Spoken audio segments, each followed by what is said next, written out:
هو الذي خاص الله اغزاد دے خلقکم چې پیدا کړی تاسو من طین د خټینا ثم قضا اجلا بیا فیصله کړی دا د نیټې د مرګ واجل مسمى او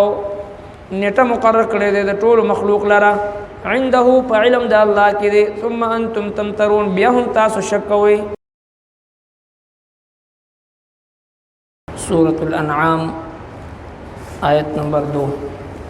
اعوذ بالله من الشیطان الرجیم بسم الله الرحمن الرحیم هو الذي خلقكم من طين ثم قضى أجلا وأجل مسمى عنده ثم أنتم تمترون. صدق الله العظيم. دي سورة مباركة ابتداء الله جل شانه دي خبرنا فرمایل چې ټول تعریفونه اغزاد لري دي چې کوم ذات د ټول مخلوقاتو پیدا کون کی دي. انسان ته دعوت فکر ورکو الله تبارک وتعالى چې د ټول کائنات په تخلیق باندې په مخلوقاتو پیدا کولو باندې غور او فکر وکړي.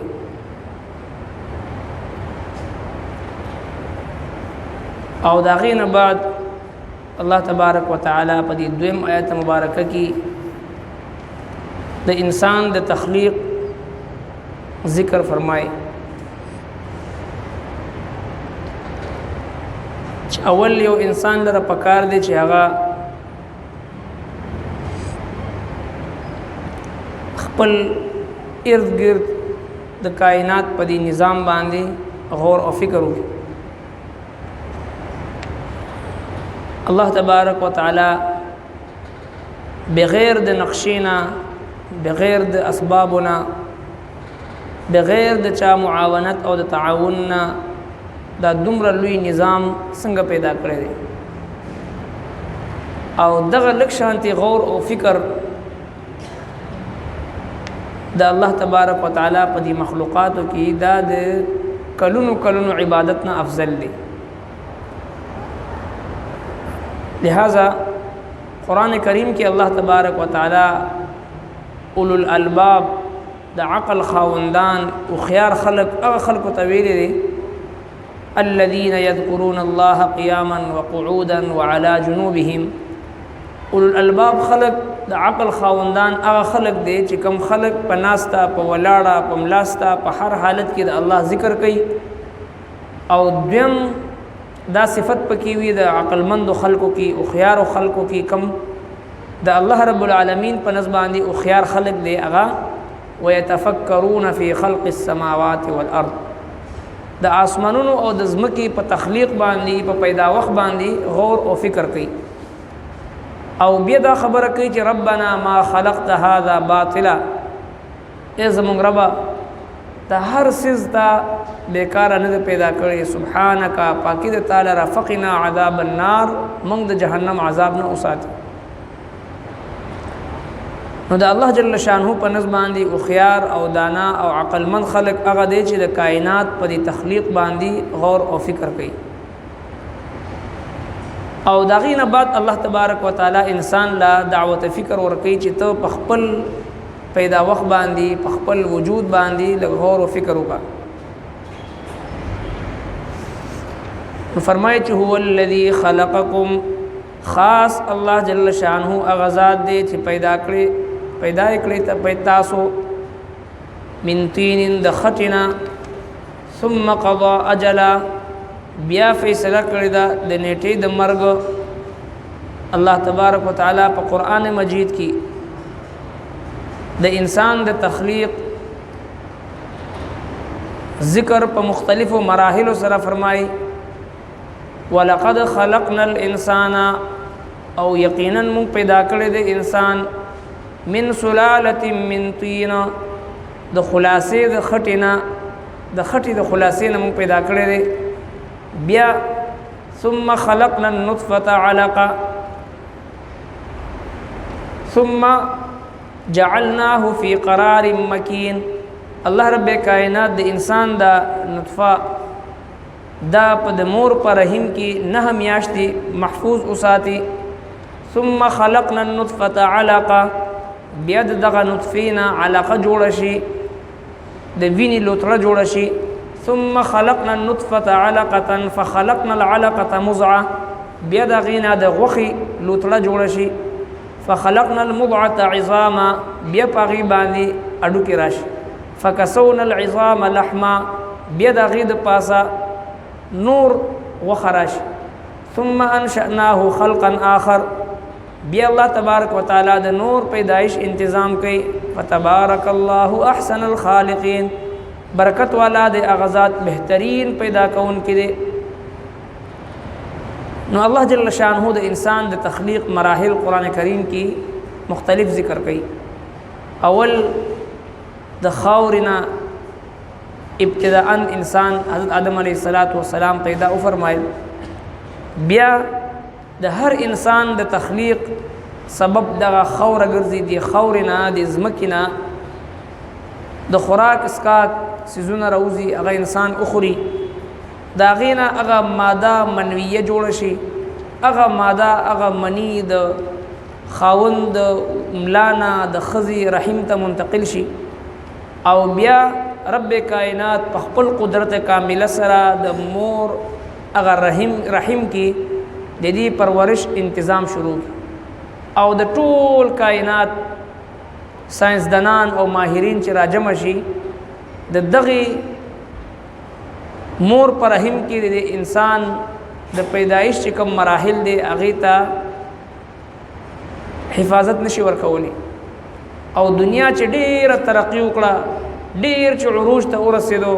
خپل انتها ته ورسېدو د اسباب په ذریعہ دومره معلومات کوي چې آیا حمل اشتا او کنشتا هغه هم سمودین بعد او بیا ډېر په مشکلات اسباب په ذریعہ باندې دا معلومي چې د دې ماشوم کیفیت څنګه دی. هغه هم د اسباب په ذریعہ باندې دا معلومي چې د ماشوم سره دی کوک دی نیغ دی کمزوري دی دومره حد پورې معلومات کوي. خود رب کائنات ذات چې دی بغیر د اسبابونه د انسان هر څه علم هغه ته دی. او دغه د دنیا ماهرین ډېر زیات مهنت مو کوي دا نشي معلومول چې دا ماشوم چې کم دنیا ته راتون کې دی پیدا کېدو نه بعد به ژوندي پاتې کېږي که مړ به او د ټول کائنات ماهرین را جمع شي دا نشي معلومول چې دا ماشوم چې کوم دنیا ته راځي دا به غریبي که دا مالداري دا به نیکبخته وي که دا به بدبخته وي دا به خوش اخلاقه وي که دا به بد اخلاقه وي د رزق څومره دی د عمر څومره دی د ژوند به څومره وي د دې ټول علم د الله تبارک وتعالی نه سوا بل چاته نشته دی. او فرمایي چې وما اوتیتم من العلم الا قلیلا تاسو ته ډېر لږ علم درکړی شوی دی چې د دنیا څومره لوی نه لوی ماهر دی ماهرین دی د هغوی علم د الله تبارک وتعالی د علم په مقابله کې چې دی هغه محدود دی. وما اوتیتم من العلم الا قلیلا. لہذا انسان ته الله تبارک وتعالی دعوت فکر ورکوي چې تما پیدا کړی هل اتا علی الانسان حين من الدهر لم يكن شيئا مذكورا. په انسان باندې یو داسې زمانہ راغلی و چې دی سره د وجود نو سره د نوم نو. او بیا انا خلقنا الانسان من نطفه امشاج فجعلناه سميعا بصيرا. الله تبارک وتعالی بیا دی پیدا کو قوت سماعت ورکو قوت بصارت ورکو. او بیا الله جل شانه فرمایي چې والله خلقکم ثم يتوفاکم. الله جل شانه هغه ذات چې تاسو پیدا کړی بیا به تاسو له مرګ درکړي. ومنکم من يرد الى ارذل العمر بیا په تاسو کې ځینې خلک ارذل عمر ته ورسیږي لکي لا يعلم بعد علم شيئا داسې عمر ته ورسیږي چې بیا په هیڅ څیز نه پوهیږي بیا د ماشوموالي عمر ته ورسیږي. نبی کریم صلی الله علیه وسلم په خپلو دعاګانو کې پناه غوښتې ده اللهم انی اعوذ بک من ارذل العمر. ای الله د ارذل عمر نه داسې عمر نه چې انسان په هغې کې د بل لاس ته محتاجه شي زما حفاظت وکړي. د الله تبارک وتعالی نه پناه غوښتل پکار د عمر نه. بهرحال الله تبارک وتعالی انسان لا دعوت فکر ورکي چې ما ته پیدا کړی او بیا نیټه مقرره ده ستا د دنیا ته راتلو او د دنیا نه راتلو نیټه الى اجل مسمى ثم قضاء اجلا مسمى فیصله کړی ده الله تبارک وتعالی د انسان د دنیا ته راتلو او د دنیا نه تلو او بیا څومره وخت انسان په دنیا کې ژوند تیری او څومره د رزق هغه لیکل شوی دی الله تبارک وتعالی دا د الله جل شانه کل فی کتاب مبین دا په یو کتاب اخکاره کې الله جل شانه محفوظ کړی دی او بیا الله تبارک وتعالی انسان یو قطره اوبو یو قطره خوراک څومره په دنیا کې کون کې دی دا د الله تبارک وتعالی په علم کې دی او د دنیا ماهرین که ډیر هم ترقیو کې خدا د الله تبارک وتعالی د علم احاطه نشي کولی چې د یو انسان د مرګ نیټه هغه څومره ده نو لہذا الله تبارک وتعالی بار بار موږ تاسو ته دعوت فکر راکړي چې انسان وفي انفسکم افلا تبصرون د الله رب العالمین ذات ستا په وجود کې دنه موجود دی خپل پدی شپږ فوټه بدن باندې غور او فکر وکا او خپل نظام انهضام باندې غور او فکر وکا خپل قوت سماعت قوت بصارت قوت گویایی او دغه سي حواس خمسه چې کوم ما تعالی درکړي په دې کې غور او فکر وکا او د الله تبارک وتعالى قدرتونه پیجندل بتاتا آسان شي نو چې کله انسان په خپل وجود باندې غور او فکر وکړي نو د الله رب العالمین ذات د انسان په وجود کې موجود دی او د انسان د شپږ فوټه بدن او پدې کې چې کوم د په بدن کې د میموري سیستم دی د کمپیوټر سیستم دی د په بدن کې د نظام انهضام د خوراک د هضمولو چې کوم ماشين دی او د انسان د اندام یو عضو یو اندام په خپل ذات کې یو قدرت دی د الله رب العالمین د خزانونا یو خزانه د الله تبارک وتعالى د قدرت د نمونونه یو نمونه د انسان بدن دی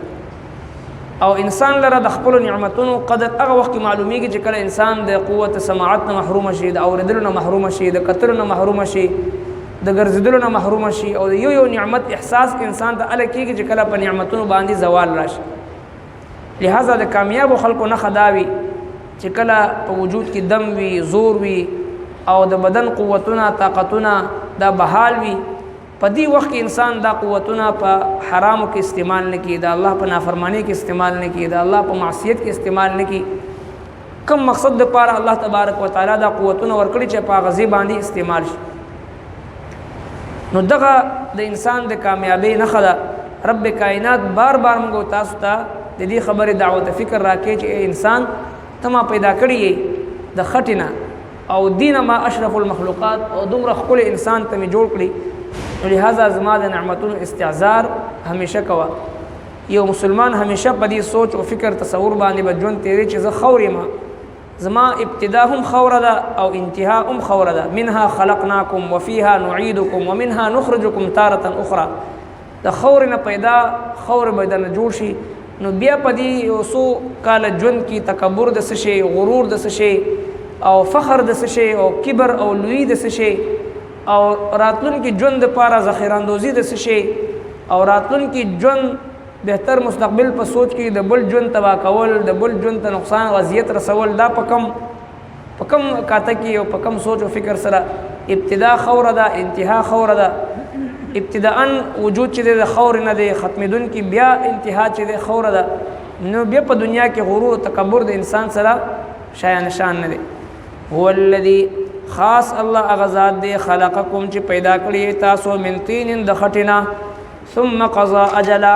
بیا فیصله کړی دا د نیټې د مرګ و اجل مسمن او نیټه مقرر کړی د ټول مخلوق لره عنده په علم د الله کې دی ثم انتم تمترون بیا هم تاسو شک کوئ ربنا تقبل منا انك انت السميع العليم وتب علينا انك انت التواب الرحيم برحمتك